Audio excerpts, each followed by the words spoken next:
Assalamu alaikum wa rahmatullahi wa barakatuh. Aujourd'hui, je me retrouve à Médière, une commune située à 2 pas de Pont-à-Mousson. Il y a une trentaine de kilomètres, presque à mi-chemin entre Nancy et Metz. Et c'est juste ici, juste derrière moi, au Technocentre Saint-Gobain-PAM, que va se tenir un rendez-vous économique important entre la France et le Maroc. Mais avant de vous en parler, petit retour en arrière sur le début de cette journée. On a d'abord assisté à un déjeuner d'échange entre différents acteurs économiques, un moment assez intéressant avec beaucoup de discussions autour des opportunités de collaboration entre les deux pays.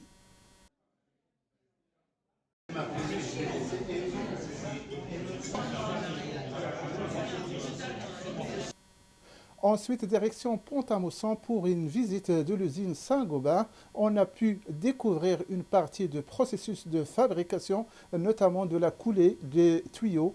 Une étape impressionnante qui montre tout le savoir-faire industriel de ce groupe.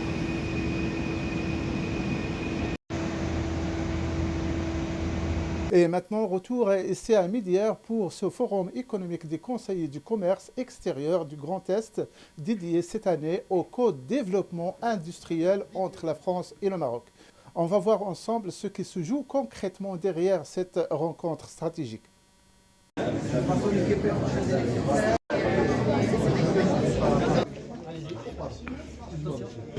C'est moi.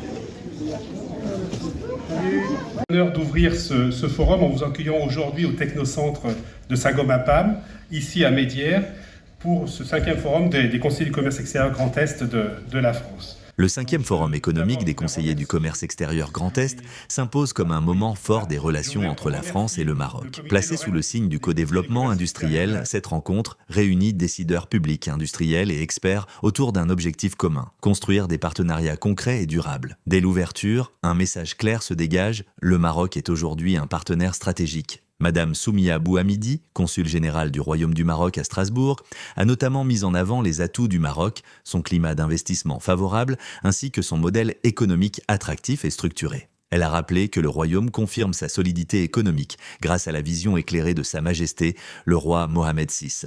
Nous l'avons demandé sur la place des compétences des Marocains dans cette dynamique et elle nous souligne.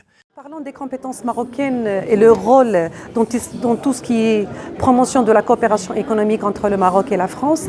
Il faut dire que c'est une compétence qui est très importante.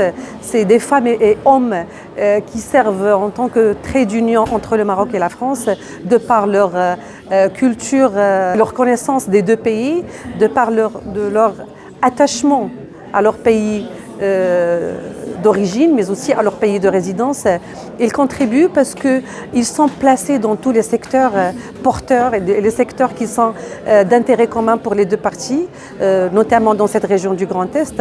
On trouve des Marocains qui sont placés dans tout ce qui est énergétique, dans la médecine, dans la recherche, et même dans l'institutionnel, vu que dernièrement, après les dernières élections, il y a beaucoup de Marocains, en fait, de Français d'origine marocaine qui sont élus dans les listes des maires. Et donc, ça booste aussi cette relation, ça fait des traits d'union, comme j'ai dit, et ça permet aussi une meilleure connaissance des deux côtés de la France et du Maroc, notamment quand il s'agit de besoins et de secteurs à développer, bien évidemment à co-développer entre les deux parties.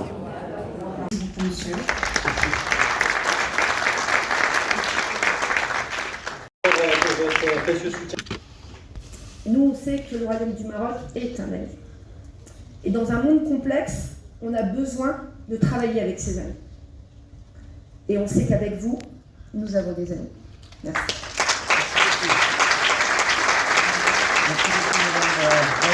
Dans cette dynamique, Madame Valérie Debord, vice-présidente de la région Grand Est, souligne l'importance de renforcer les liens économiques entre les territoires. Nous, à la région Grand Est, nous avons un partenariat d'excellence avec le Maroc, notamment avec la région de l'Oriental, mais pas que. Nous travaillons notamment sur le champ de l'enseignement supérieur, de l'université, autour du thermalisme, autour de la transformation des compétences, notamment autour de l'automobile.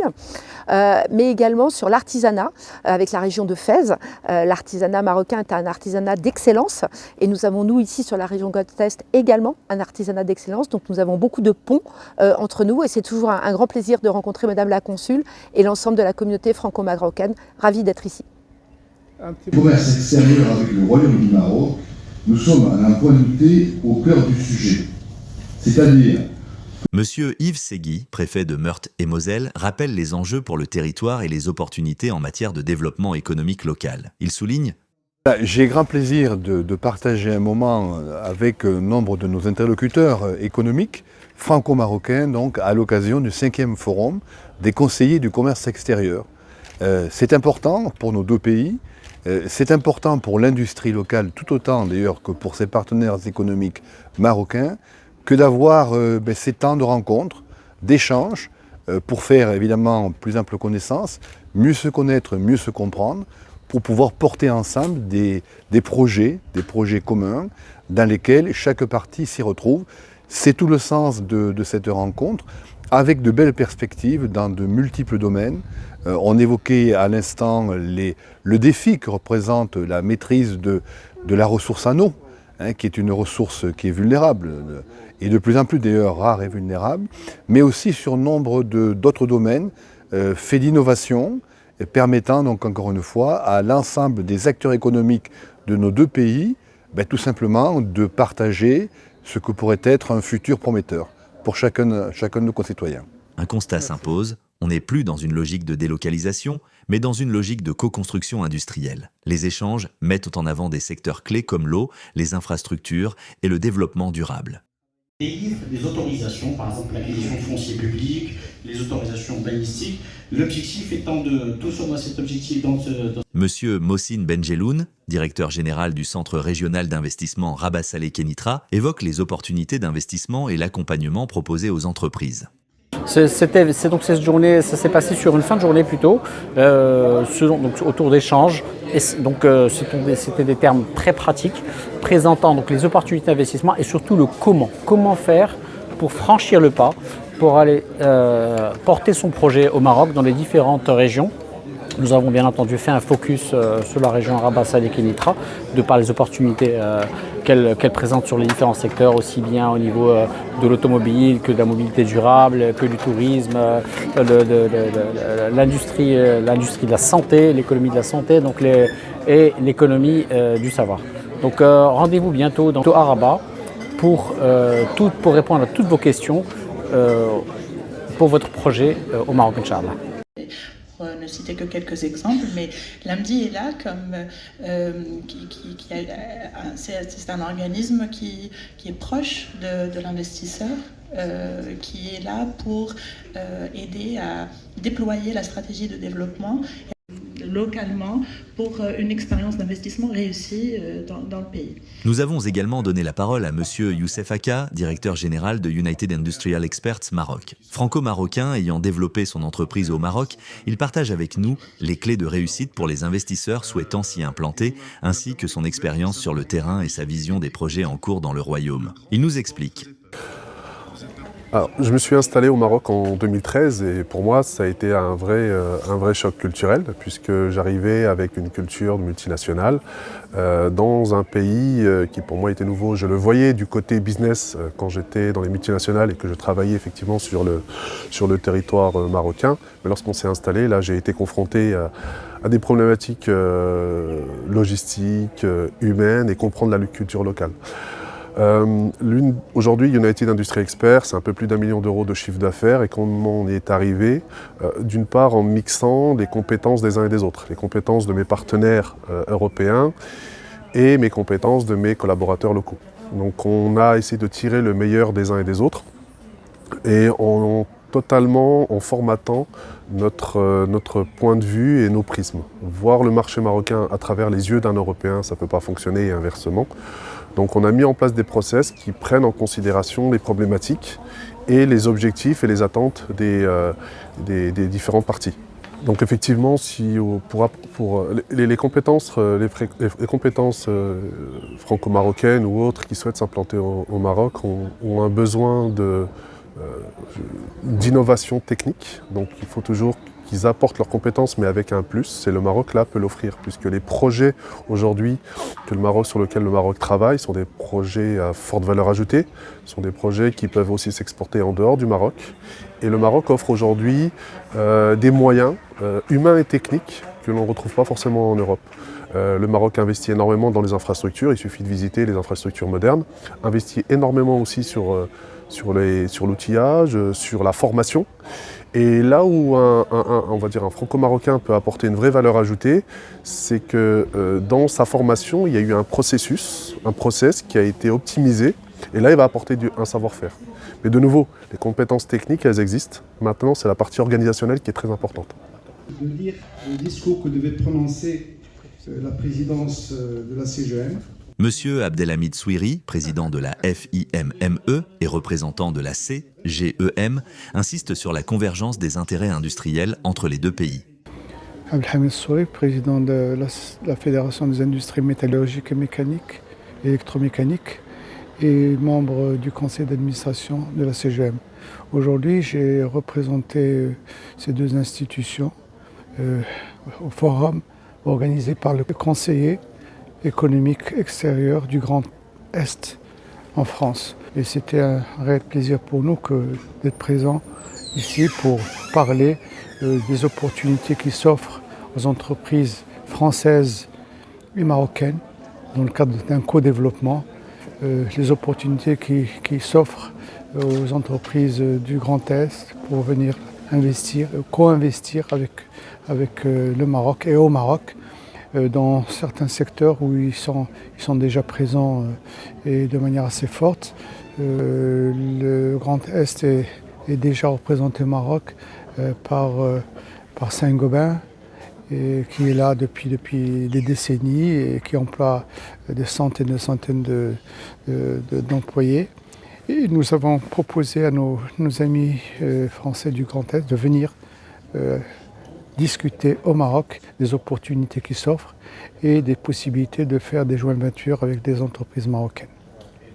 Installé à Tanger, l'imam Agawiri, franco-marocain actif entre le Maroc et la France, revient avec satisfaction sur son parcours et partage son expérience. Agawiri, je suis expert comptable installé en France, à Nancy et à Tanger. Je suis aussi expert comptable et j'ai un cabinet d'expertise comptable à Tanger.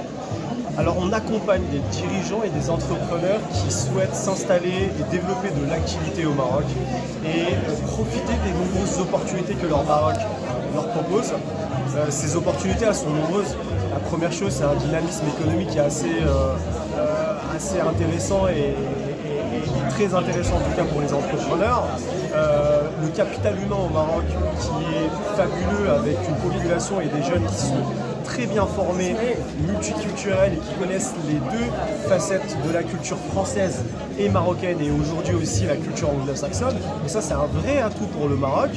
La troisième chose, effectivement, il y a le climat, il y a le bien-vivre marocain qui facilite et qui donne un climat favorable pour les affaires. Et donc du coup, lors de cet événement, on a eu effectivement une présentation de ce nombreux intervenants et intervenantes qui nous sont venus du Maroc et des intervenants et intervenantes en France qui nous ont fait un portrait et un état des lieux des opportunités auxquelles les entrepreneurs effectivement peuvent aller souscrire. Donc en tout cas, c'était un fabuleux événement auquel on a pu participer, prendre la température et donc du coup on vous invite tous à venir aussi investir au Maroc. Monsieur le maire de Pont-à-Mousson souligne l'importance de ce forum pour le dynamisme économique local et lance un appel aux entreprises marocaines à venir s'implanter sur son territoire. Bonsoir, je suis Henri Lemoine, je suis maire de Pont-à-Mousson et je suis conseiller régional du Grand Est.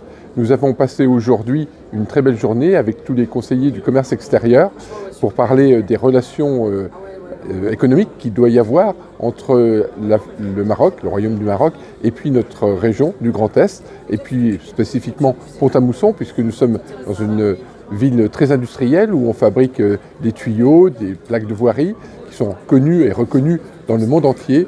Et aujourd'hui, on a pu voir qu'il y avait une coopération importante encore à dynamiser entre le Royaume du Maroc et le Grand Est. Beaucoup d'entrepreneurs du Grand Est ont envie d'aller s'impliquer dans le développement économique du Maroc et je pense qu'on est aussi preneur d'entreprises marocaines dans notre région. Nous sommes la 3e région française par l'accueil d'entreprises étrangères et donc nous sommes tout à fait ouverts aujourd'hui à ce que des entreprises marocaines viennent s'installer dans notre belle région. C'est vraiment donner envie à nos entreprises de la région d'aller chercher de la croissance à l'extérieur. Monsieur Bruno Roth, président du comité Lorraine des conseillers du commerce extérieur de la France, se félicite du succès de cette édition. Pour lui, une nouvelle page s'écrit dans la coopération entre la France et le Maroc et il donne d'ores et déjà rendez-vous pour de futures missions et des actions encore plus concrètes. Il souligne: Nous sommes donc à la fin de la 5e édition du Forum économique des conseillers du commerce extérieur du Grand Est. Voilà, en tant que président du comité, je peux dire que c'était une vraie réussite. On a eu plus de 250 participants, des plateaux de qualité, une délégation marocaine très importante, la présence de Madame la Consul générale du Maroc, et qui a pu engager vis-à-vis du Maroc et mobiliser un certain nombre d'institutions importantes, le CRI, l'AMDI et puis la Fédération du métier de la métallurgie. On a pu avoir des échanges de qualité et surtout évoquer les suites de cet événement. Un certain nombre d'étapes sont envisagées, des missions économiques, des coopérations, des visites d'entreprise. Aujourd'hui, donc, l'histoire est écrite entre le Grand Est, la France et le Maroc. Le Maroc attend beaucoup de choses de notre région. On a des complémentarités à faire dans le domaine industriel, de la formation, de la santé. Aujourd'hui, l'histoire débute. Je vous donne rendez-vous dans d'autres événements. Merci. Un forum qui confirme une chose, le co-développement entre la France et le Maroc est désormais une réalité tournée vers l'avenir. Le Maroc réunit tous les atouts, climat politique stable, vision éclairée de Sa Majesté le roi Mohamed VI, infrastructures modernes et environnement économique attractif. Cette édition montre que les relations franco-marocaines entrent dans une phase concrète de co-construction et de création de valeurs partagées, offrant aux entreprises des opportunités solides pour investir et innover ensemble.